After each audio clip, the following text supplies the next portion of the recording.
Meanwhile, Republican presidential hopefuls are preparing for their second debate tomorrow night. Former President Trump is opting out once again, but 7 other candidates have met the RNC's requirements to qualify. Let's bring in Galen Druk from ABC's 538 in Simi Valley, California for more. Galen, let's start with the lineup here. What do you make of who made the cut and who didn't? Yeah, absolutely. It's going to be a similar lineup to the first presidential primary debate, except Asa Hutchinson, former governor of Arkansas, is not going to be there. He did not make the cut. So folks that Republican voters are already familiar with, like Ron DeSantis, Nikki Haley, Tim Scott, Vivek Ramaswamy, they're all going to be on stage. Doug Burgum, the governor of North Dakota, barely made it. There's a higher threshold in terms of polling numbers and in terms of donors in order to make this debate.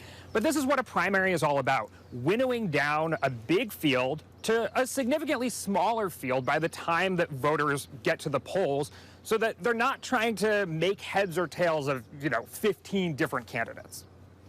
So what kind of impact has the first debate had on the polls, and what are you watching for in tomorrow's?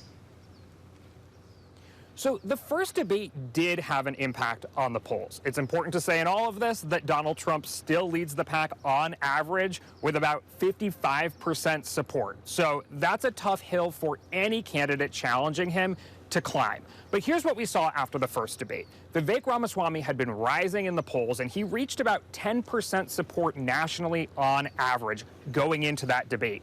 Since then, his support has leveled off and actually declined. Now he's at about 6%. And you may remember that a lot of the candidates on stage spent that time attacking Vivek Ramaswamy. We saw that Nikki Haley has increased her standing in the polls since then.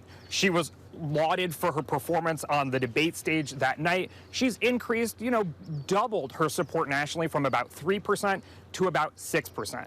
And one more thing, we saw that Donald Trump's support declined a little bit after the debate. He was not on stage, of course, for the first debate either, but since then, his support has gone back up about to where it was. He's not going to be on stage on Wednesday night, so we'll see how that plays out this time. And now, California is a deep blue state. Why hold the Republican debate there, and what are you hearing from voters?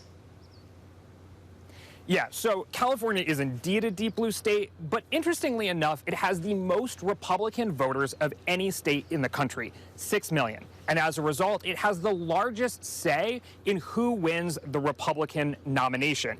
It gives out 169 delegates, and it'll be voting on Super Tuesday. So California is a huge prize in this nominating contest. And that's part of the reason to hold the debate here. It's specifically in Simi Valley because this is where the Republican library is the Ronald Reagan Presidential Library, which is behind me. And so, Ronald Reagan is still a figure that looms large over the Republican Party. In talking to voters, what I heard a lot of was, I don't really know who these other candidates are. Trump is still at the top of people's lists, not only because they like him, but because they may not be familiar with a lot of these other candidates. And so we'll see if on Wednesday night, the candidates who are running against Trump can change that. All right, Galen Druk in Simi Valley, California, thank you.